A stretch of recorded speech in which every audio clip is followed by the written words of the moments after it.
Here come the Capitals. He's in alone. A shot and a goal! Bondra gets number 5. Alexander Ovechkin. The Capitals are champions.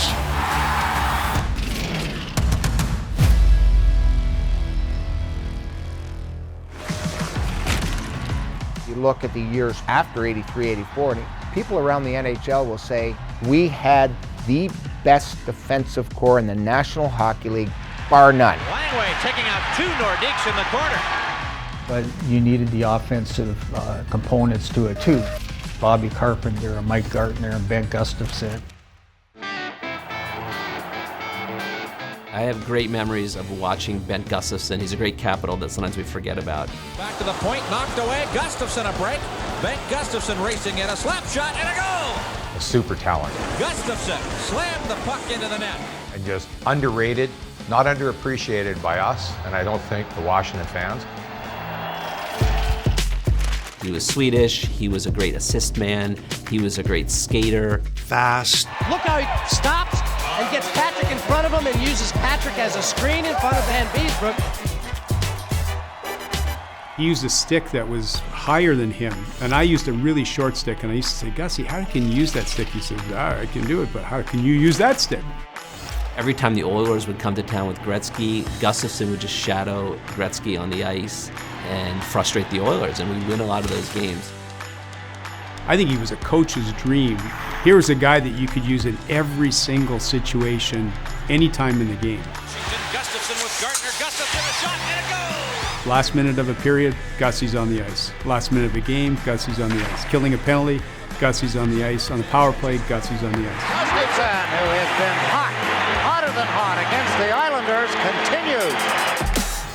Ben was a leader within our group, and I would say a quiet man, but a leader, and provided us with some real offensive play. You talk about a 5-goal game here.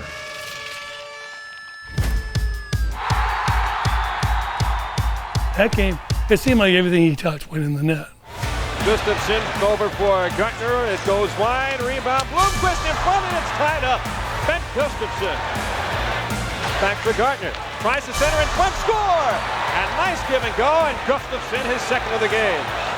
Minute 7 to go on the Crossman hold. Gustafsson over, and he shoots, and he's Lindbergh save, and it's stuffed in. And the Caps grab a 4-1 lead. He had a hat trick in the first period. So after that, he just added on. Possible breakaway here. 2-0. Score! Gustafsson, 4 goals. And it's 6-1 Washington. Right side for Carpenter. Over for Gustafsson. Langway. Score! Gustafsson stiff. For a guy scoring 5 goals, he looked almost bored doing it. There was no celebrations, there was no histrionics, there was no this, it was just Beck going about his day. I think when he scored the 5th goal, it was almost like he was embarrassed that he scored the 5th goal. It's like, Gussie, this is unbelievable, right? Well, I'll tell you, he's that hurt deal now. And the fact that he did it against the Philadelphia Flyers just made it even better. He meant so much to this team. Just the way he could operate on the ice was a thing of beauty. He was sort of ahead of his time in some ways, just a wonderful skater. Just a marvel to watch as a young player. It's a shame we didn't bust through in the playoffs with Gustafsson, because that would have been fun to watch. The terrific anticipation, the instincts, the skills with the poke check. Just as slick and as smooth as anybody you'd ever see on the ice.